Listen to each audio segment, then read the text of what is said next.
पूरे शहर में नए साल की रौनक थी। हर कोई उसके स्वागत की तैयारी में जुटा हुआ था। न्यू ईयर ईव की रात सौम्य अपने ऑफिस में देर रात तक काम कर रहा था। सर, बहुत देर हो गई है, आपको घर नहीं जाना है क्या? बस थोड़ी सी देर और, उसके बाद मैं फ्री हो जाऊंगा। यदि तुम्हें जल्दी जाना है तो तुम चले जाओ। सर, ऑफिस बंद कर जाना हमारी ड्यूटी है। आप काम करिए, मैं आपका इंतजार करता हूँ। सौम्य पियोन को भेजकर अपना काम खत्म करने लगा। रात के ठीक 12 बजे उसे अपने केबिन के बाहर कुछ आवाजें सुनाई देने लगी। वो अपने केबिन के बाहर निकला तो वहां पर उसके कलीग रुपेश और रजनीश शैंपेन और स्नैक्स लेकर आए थे। अरे, तुम सब लोग यहां पर कैसे? न्यू ईयर ईव पर तू काम कर रहा है और हम लोग घर पर एंजॉय करें, इसलिए देख, न्यू ईयर तेरे साथ सेलिब्रेट करने के लिए हम लोग आ गए। अरे वाह, मेरा बस थोड़ी सी देर का काम और बचा है, मैं फ्री होकर आता हूँ। यार, बचा हुआ काम कल पूरा कर लेना, छोड़ उसे, अभी हम लोग एंजॉय करेंगे। उन लोगों की बात सुनकर सौम्य ने अपना लैपटॉप बंद किया और उनके साथ ड्रिंक्स करने लगा। तभी पियोन वहां पर आया तो उसे देख सौम्य बोला, यार, आज तो तुझे भी हमारे कारण देर हो गई, लो तुम भी हमारे साथ एंजॉय करो। कहते हुए उसने शैंपेन का ग्लास पियोन की तरफ बढ़ा दिया। और नहीं सर, हमें कुछ नहीं चाहिए, हम तो ये पार्सल आपको देने के लिए आए हैं। रात को पार्सल? रात को कौन सी कुरियर सर्विस खुली रहती है? वो तो हमें नहीं पता, बस इतना पता है कि एक काले कोट वाले सर आए थे और उन्होंने कहा कि अंदर जितने भी लोग काम कर रहे हैं उन्हें मेरी तरफ से नए साल का तोहफा। कोई अनजान हमें नए साल का तोहफा कैसे दे सकता है? हो सकता है कोई हमारी जान पहचान का हो, तुम उसे रोकते तो सही। मैं कुछ बोल पाता या उन्हें देख पाता? मेरे हाथ में यह डब्बा रखकर वो अचानक से गायब ही हो गए। गायब हो गए? कैसी बातें करता है? सौम्य, ऑफिस में तू काम कर रहा था तो हो सकता है ये तोहफा तेरे लिए हो।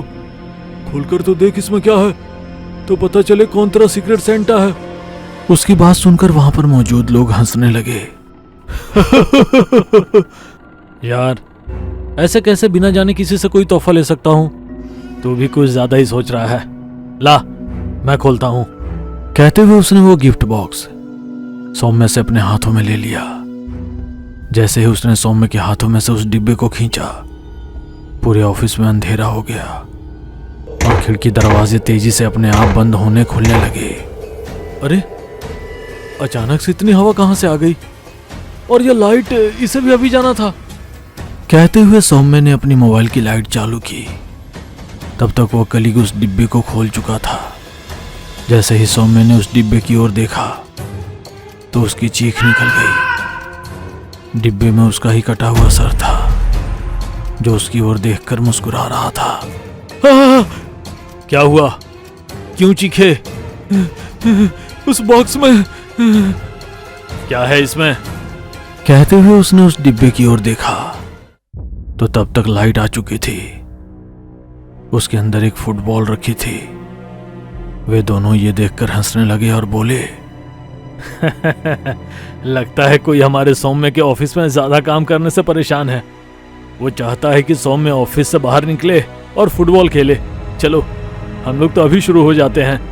कहते हुए उस कलीग ने फुटबॉल जमीन पर रखी और फिर उसे किक मारी तो वो सीधे सौम्य के पास जाकर रुकी। वो सौम्य को दोबारा उसके सर के रूप में नजर आने लगी। सौम्य बिना कुछ बोले वहां से तुरंत निकल गया और अपनी कार में जाकर बैठ गया। उसकी कार में पीछे एक साया था जो उसे नजर नहीं आ रहा था। मैं तो यहां पर किसी को ज्यादा जानता भी नहीं हूं। मैंने किसी का क्या बिगाड़ा है जो किसी ने इस तरह का गंदा मजाक मेरे साथ किया? घर आकर वो बिस्तर पर लेट गया। घबराहट और थकान के कारण उसे तुरंत नींद आ गई। रात के करीबन 3 बजे उसके पूरे शरीर में दर्द होने लगा। उसे ऐसा लग रहा था मानो कोई उसके शरीर से अपनी आत्मा को निकालने का प्रयास कर रहा हो। वो एक झटके से अपनी बिस्तर से खड़ा हो गया। उसने देखा उसके शरीर पर बहुत सारे कीड़े चल रहे हैं जो जगह जगह उसे काट रहे थे। वो अपने हाथों से उन्हें हटाने की कोशिश कर रहा था मगर उसका हाथ अपनी जगह से नहीं उठ पा रहा था। देखते ही देखते उन कीड़ों ने उसके शरीर का पूरा मांस और खून खत्म कर दिया। वो केवल हड्डियों के ढांचे के रूप में पड़ा था। वो कीड़ा धीरे धीरे उन हड्डियों को भी खा रहे थे। सौम्य असहाय सा कुछ भी नहीं कर पाया। अचानक मोबाइल का अलार्म बजने लगा और सौम्य की नींद खुल गई। वो पूरी तरह से पसीने से तरबतर था। इतना भयानक सपना देख उसके रोंगटे खड़े हो गए थे। उसे समझ नहीं आ रहा था कि उसके साथ ये सब क्या हो रहा है। पहले वो तोहफा और अब ये सपना। आज के पहले ऐसा कभी भी नहीं हुआ था। सौम्य सोचने लगा, उसे वो तोहफा किसने दिया था? उसका सीक्रेट सेंटा कौन है? उसका पूरा शरीर दर्द से अभी भी इस तरह टूट रहा था कि मानो जो कुछ भी उसके साथ हुआ वो सपने में नहीं बल्कि हकीकत में हुआ हो। जैसे तैसे तैयार होकर वो ऑफिस पहुंचा तो पियोन आकर बोला, सर, मेरी जरा सी नींद लग गई तो आप बिना बोले चले गए। कम से कम आप बोल देते तो मैं भी ऑफिस में ताला लगाकर चले जाता। अरे गया तो मैं अकेले था और तुम्हारे सामने रजनीश और रुपेश तो यहीं पर थे। कैसी बातें कर रहे हो सर आप? रजनीश सर और रुपेश सर कब आए? वे लोग तो बल्कि हाफ डे लेकर ही निकल गए थे। ऑफिस में तो अकेले आप थे। लगता है तुम्हें शैंपेन चढ़ गई है। उन्हीं लोगों के सामने तो तुमने मुझे एक पार्सल लाकर दिया था। उस पार्सल के बाद सब कुछ अजीब सा हो रहा है। किसने दिया था तुम्हें वो पार्सल? सर, आप किस पार्सल की बात कर रहे हो? मुझे कुछ भी समझ नहीं आ रहा है। कहते हुए पियोन वहां से चला गया। सौम्य तुरंत अपने कलीग रजनीश और रुपेश के पास पहुंचा जो कल ऑफिस में मौजूद थे। सौम्य ने उन लोगों से कल रात के बारे में बात की तो वे लोग भी मुकर गए। उन्होंने कहा कि वे लोग कल मूवी देख रहे थे, ऑफिस में नहीं आए। उनकी बात सुनकर सौम्य का दिमाग चकराने लगा, मगर रजनीश और रुपेश एक दूसरे की तरफ देखकर परेशान होने लगे। यार, हमने तो कल इसे मारने का पूरा इंतजाम किया था, मगर ये बचकर कैसे आ गया? कोई बात नहीं, आज हम इसे ऑफिस में मार देंगे।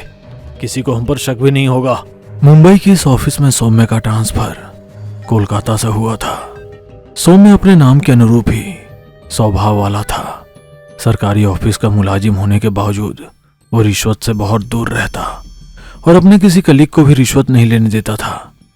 मुंबई जैसे महानगरी के सरकारी ऑफिस जो ऊपरी कमाई के लिए सोने की खदान है, वहां पर 1 रुपये की भी ऊपरी इनकम ना हो पाना रुपेश और रजनीश जैसे लोगों को खल रहा था।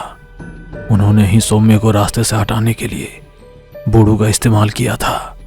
इसमें पियोन भी उनके साथ शामिल था। उस पार्सल को सौम्य तक पहुंचाने वाला और कोई नहीं बल्कि उस उड़ू क्रिया को अंजाम देने वाला ही शख्स था।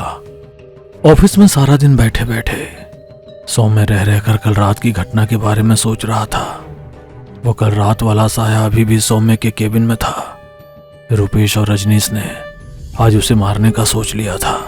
उड़ू डॉल को वे लोग सुई चुभाकर सौम्य के शरीर में तकलीफ पहुंचा रहे थे। सौम्य के शरीर में तकलीफ होने लगी, तभी अचानक वो साया सौम्य के शरीर के भीतर समा गया। अब सौम्य को किसी तकलीफ के होने का एहसास नहीं हो रहा था, बल्कि रुपेश उस उड़ू डॉल को तकलीफ दे रहा था और उसे दर्द का एहसास अब रजनीश को होने लगा था।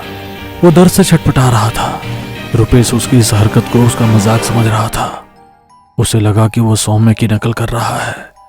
उसकी हरकत देख रुपेश को हंसी आने लगी और उसने एक झटके में उस उड़ू डॉल की गर्दन अलग कर दी। जैसे ही उसने ये किया, दोनों की गर्दन अपने आप अलग हो गई। जो साया कुछ देर पहले सौम्य के शरीर में समाया था वो वहां खड़ा मुस्कुरा रहा था। किसी भी बुरे काम को करने का अंजाम हमेशा बुरा ही होता है। बुराई लौटकर हमेशा तुम्हारे पास आती है।